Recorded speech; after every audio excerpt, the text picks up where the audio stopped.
Innal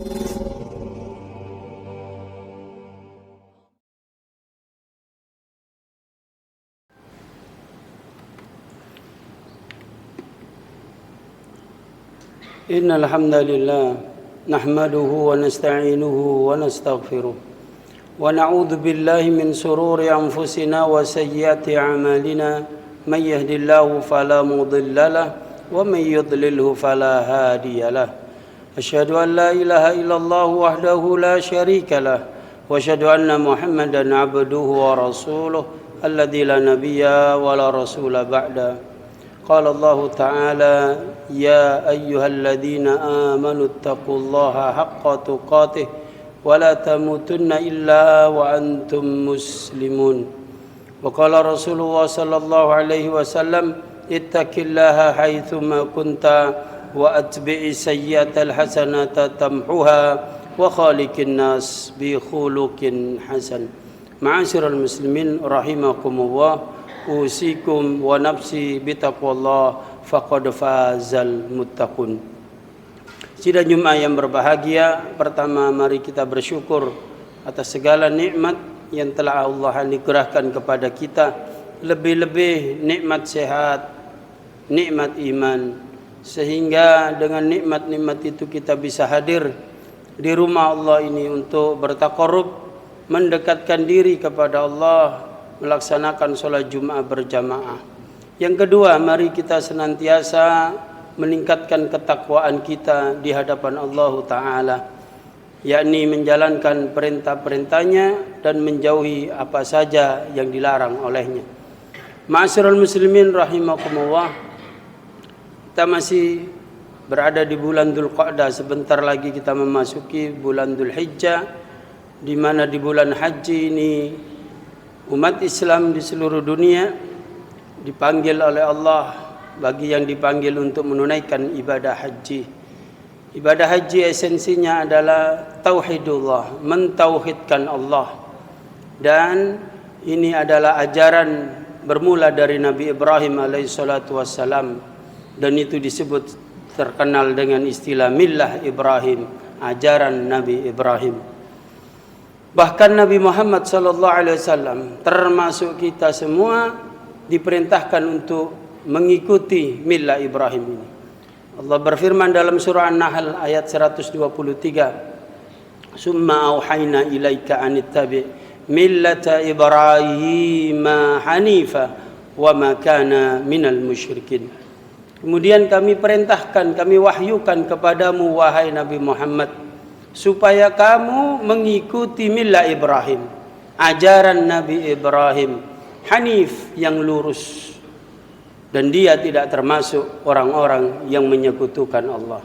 Berarti kesimpulannya, millah Ibrahim itu adalah ajaran Islam, yaitu mentauhidkan Allah, bersih dari segala macam kesyirikan. Dan ini ajaran semua para nabi dan rasul yang diwahyukan oleh Allah Ta'ala. Kaum muslimin yang dirahmati oleh Allah, dengan millah Ibrahim inilah Nabi Ibrahim alaihissalatu wassalam berdakwah ketika masih mudahnya. Orang terdekat dia lihat, yaitu ujian bagi dia, yaitu ayahnya sendiri sebagai tokoh kemusyrikan, bahkan produsen berhala. Dialah, ayahnya Azar inilah yang mempelopori kemusyrikan di tengah-tengah masyarakat dan memfasilitasi juga. Di dalam surah Maryam ayat 24, Allah Ta'ala mengabadikan dialog atau dakwah Nabi Ibrahim ini kepada ayahnya. Ya abati lima ta'budu ma la yasma wa la yubsiru wa la yughni anka syai'a. Diajak berfikir, hadirin sekalian. Wahai ayahku, sebutan abati itu sebutan yang paling sopan dalam bahasa Arab untuk memanggil seorang ayah. Kalau dipanggil ya abi itu biasa, wahai ayahku. Tapi kalau ya abati itu berarti kalau bahasa Jawa itu kromo inggil, wahai romo. Di atasnya sebutan bapak atau ayah. Sopan, walaupun ayahnya itu kafir musyrik. Bukan lalu disalah-salahkan, kafir-kafirkan, dibid'ah-bid'ahkan, bukan. Enggak, diajak dialog. dibuka cakrawala berfikirnya. Ini dakwah hadirin sekalian. Lima ta'budu ma la yasma. Kenapa? Akal sehatnya dibuka, diajak berpikir. Ini benda yang tidak bisa mendengar, tidak bisa melihat. Kenapa engkau sembah wahai ayah? Kau mintai pertolongan, kau doa di situ di depannya, kau minta sesuatu yang dia nggak dengar. Kau ngomong apa nggak dengar? Kau dia di depannya dia ada lihat. Patung kau yang bikin. Wala yubsiru wala yughni anka syai'a. Tidak bisa memberi manfaat. Ngasih duit tidak bisa. Jawab pertanyaanmu juga tidak bisa. Kenapa? Ini benda mati kau sendiri yang bikin. Pernah hadirin sekalian Umar bin Khattab itu tertawa menangis di hadapan Nabi. Akhirnya ditanya sama Nabi, kenapa kamu menangis? Saya sedih dulu nyembah berhala. Kenapa tertawa? Saya tertawa dulu saya yang bikin itu berhala dari kue, patung dari kue. Begitu saya lapar, namanya Tuhan saya itu saya makan. Maka saya tertawa itu melihat kelucuan waktu saya masih musyrik, kata Umar bin Khattab. Lah ini seperti ini. Ayahnya ditanya, kenapa ya? Wahai Abah, kenapa itu benda mati tidak bisa apa-apa kok disembah, dimintai doa, pertolongan, tolak balak dan lain sebagainya. Ya abati, wahai ayahku, qad ja'ani minal ilmi, telah datang kepadaku ilmu dari Allah yang engkau tidak tahu, yaitu beribadah hanya kepada Allah, mentauhidkan Allah. Kata Nabi Ibrahim, engkau telah sesat jalan, maka sembahlah Allah, ya, ikutilah aku, yaitu milah Ibrahim. Kaum muslimin yang dirahmati oleh Allah, ini satu season saja karena ini khutbah Jumat. Dia dakwah kepada ayahnya, keluarga terdekat, kemudian loncat ke dakwah kepada masyarakat, ya. Kemudian dakwah kepada penguasa yang zalim, Namrud, dan semua dakwah tauhid resikonya seperti itu. Jadi kita ini para jamaah disuruh milih oleh Allah. Kita ini bebas, ya, boleh mau jadi bolonya Namrud atau bolonya Nabi Ibrahim, menjadi seperti sosok meniru Nabi Ibrahim atau menjadi sosok peniru Namrud. Bebas kita ini dengan segala macam resikonya. Kepada Namrud dia berdakwah dengan cara apa? Dalam tanda kutip anarkis, sumber dari segala macam kesyirikan penyembahan selain Allah dihancurin sama Nabi Ibrahim. Cuma cerdasnya Nabi Ibrahim, dia tidak menghancurkan berhala yang paling besar, dikalungkan kapak itu di leher dari berhala yang besar itu. Jadilah dia DPO karena menghancurkan berhala. Ditangkap, kemudian diinterogasi. Maka Nabi Ibrahim mengatakan, ketika ditanya apakah kamu yang menghancurkan berhala ini, Tuhan-Tuhan kami? Kata Nabi Ibrahim sambil menunjuk berhala yang besar. Kamu tanya dia. Namrud marah besar. Ya, sudah tahu ini benda mati kok saya disuruh nanya. Ini patung, tidak bisa bicara. Ini patung, tidak bisa bicara. Kenapa kok suruh saya seorang raja nanya kepada patung? Ini pelecehan, penghinaan. Tinggal balikkan. Loh, sudah tahu benda mati, kok kau sembah? Dia tidak bisa bicara, tidak bisa ngomong katamu, ya, tidak bisa berpikir, tidak bisa memberikan manfaat madarat. Lah kok kau sembah?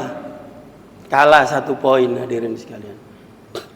Tapi yang raja itu saya, kata Namrud. Saya berkuasa. Kamu harus taat aturan. Karena ini termasuk wisata religi ini. Kamu menghancurkan ini. Nanti pemasukannya tidak ada. Para jamaah, dari dulu kemusyrikan itu ujung-ujungnya fulus.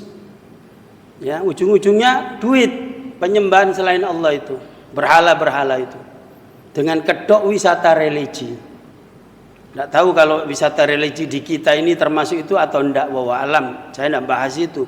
Tapi ini termasuk yang ada di Ka'bah dulu, ada 360 patung itu dari semua negara datang ke situ. Nah, Nabi Ibrahim ini, si patung yang besar ini dikalungkan kapak, disuruh nanya, lalu kemudian Namrud marah. Lalu Namrud mengklaim bahwa dirinya adalah Tuhan, dan dia mengatakan, saya bisa menghidupkan, mematikan. Dipanggillah dua narapidana atau orang yang dipenjara tuh, sama-sama dihukum mati. Yang satu, ini kau bebas pulang. Yang satu algojo eksekusi, dieksekusi mati. Yang satu bebas pulang.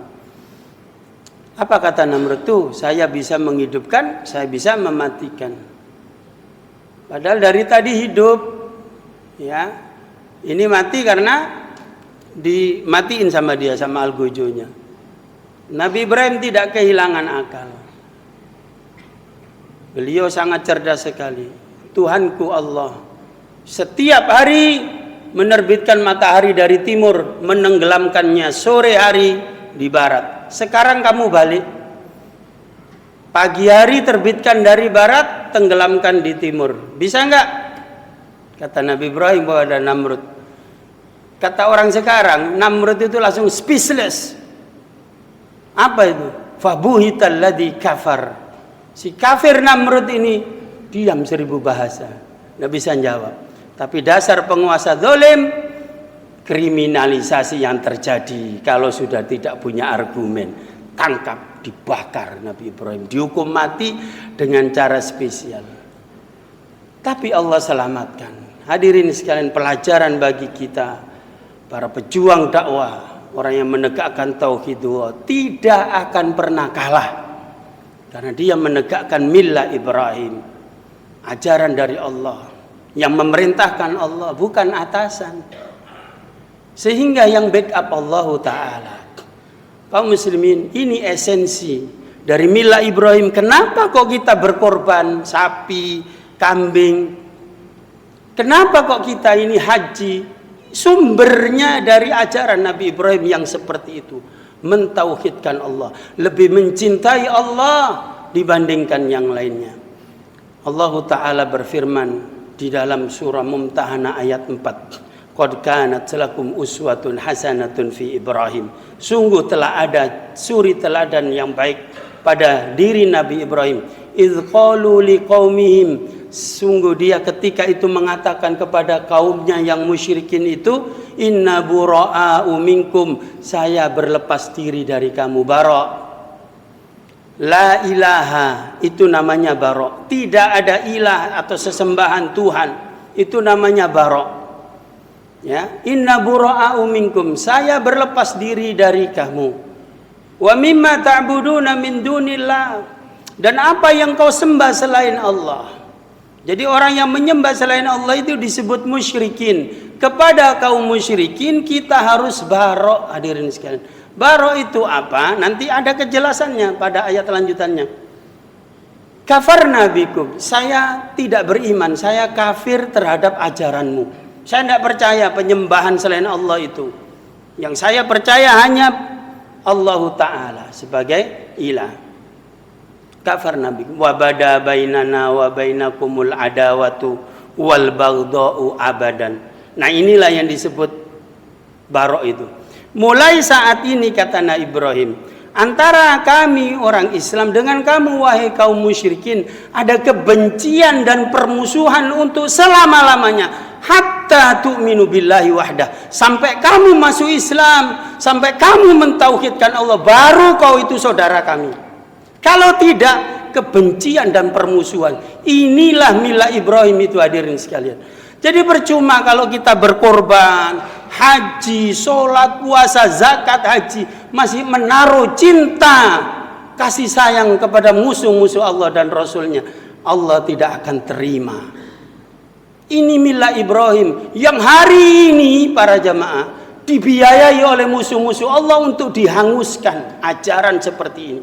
kebencian dan permusuhan kepada musuh Allah dan Rasulnya. Ingat, siapa musuh Allah dan Rasulnya? Setan.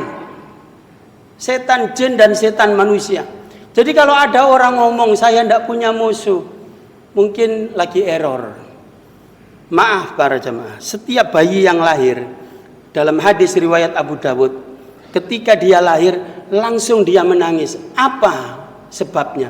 Kata Rasulullah, setan atau iblis mengutus setan jin untuk menusuk perutnya sebagai tanda permusuhan. Jadi kita ini sudah punya musuh. Siapa itu? Setan dalam bentuk jin maupun manusia. Nah, ini para jamaah. Jadi oleh karenanya Millah Ibrahim itu adalah pertama kebencian dan permusuhan kepada syaitan. Yang kedua adalah kecintaan kepada Islam dan kaum muslimin, membela Islam dan kaum muslimin. Jadi kalau kita ini berbeda partai, berbeda organisasi, lalu bermusuhan, dipertanyakan keislaman kita ini. Sesama muslim sama menyembah Allah kok bermusuhan? Keliru. Yang musuh itu kalau kita ini dengan setan, bukan dengan saudara mukmin. Nah, ini banyak terjadi hadirin sekalian. Orang tidak tahu siapa kawan, siapa lawan, sehingga tidak bisa memenangkan pertandingan. Di dunia ini bertanding, kita ini bertempur melawan syaitan. Kata Allah Ta'ala, fattakhiduhu aduwa, maka jadikan setan itu sebagai musuh. Supaya apa? Supaya kita menang menghadapi musuh. Jangan kemudian kita bahkan menjadi setan atau bolonya setan. Na'udzubillah min dzalik. Kaum muslimin yang dirahmati oleh Allah, inilah Millah Ibrahim yang saya sampaikan pada kesempatan Jumat kali ini. Tentu masih banyak lagi.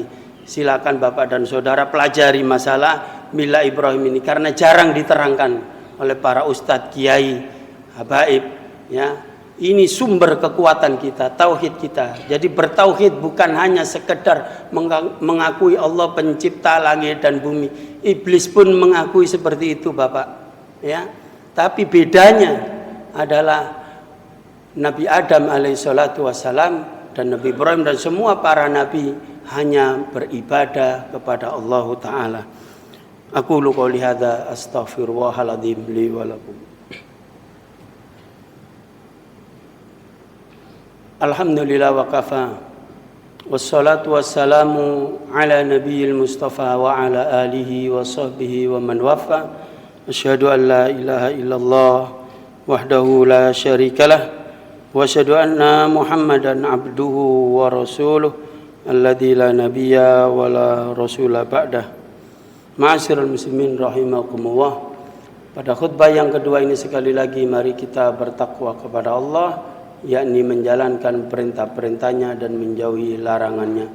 Dan mari kita bangun kecintaan kita kepada Allah, Rasul, Islam dan perjuangan Islam ini melebihi segala-galanya. Sebagaimana firman Allah dalam surat Taubah ayat 24, Qul in kana aba'ukum wa abna'ukum wa ikhwanukum wa azwajukum wa ashiratukum wa amwalun iktaraftumuha wa tijaratun takhsawna kasadaha wa masakinu tardawnaha ahabba ilaikum minallahi wa rasuli wa jihadin fi sabilih fatarabbasu hatta ya'tiyallahu bi amrih wallahu la yahdil qaumal fasiqin. Katakan hai Nabi Muhammad, jika bapak-bapak kalian, anak-anak kalian, saudara-saudara kalian, istri atau suami kalian, kerabat kalian, kemudian harta yang kalian usahakan pagi, sore, siang, malam itu, ya, dan apa itu bisnis yang kalian takut kerugiannya, tempat tinggal, rumah yang kalian senangi, nyaman tinggal di dalamnya. Semuanya itu lebih kamu cintai dibanding Allah, Rasul dan jihad atau berjuang menegakkan agama Allah ini, maka kata Allah, tunggulah siksa Allah, tunggulah adab dari Allah. Begitu, fatarabbasu hatta ya'ti Allah bi amri. Dan Allah tidak memberi petunjuk kepada orang fasik. Maka enggak ada pilihan hadirin sekalian, kita harus Kalau ingin selamat dunia akhirat, lebih mencintai Allah, Rasul, dan agama yang kita junjung tinggi ini. Mari kita berdoa kepada Allah.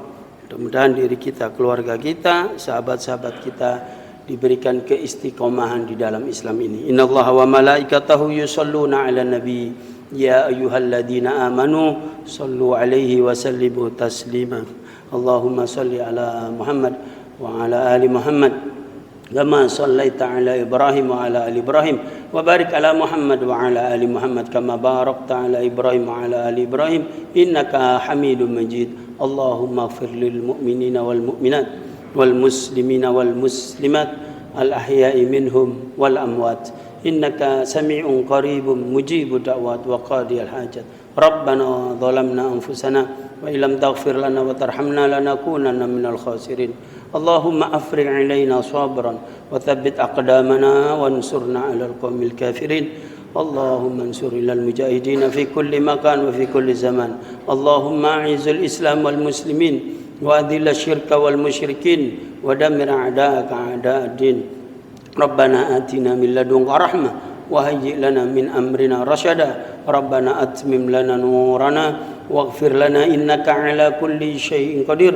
Rabbana atina fid dunya hasanah wa fil akhirati hasanah wa qina adzabannar. Wa sallallahu ala nabiyyina Muhammadin wa ala alihi wa sahbihi ajma'in. Walhamdulillahi rabbil alamin. Aqimis shalah.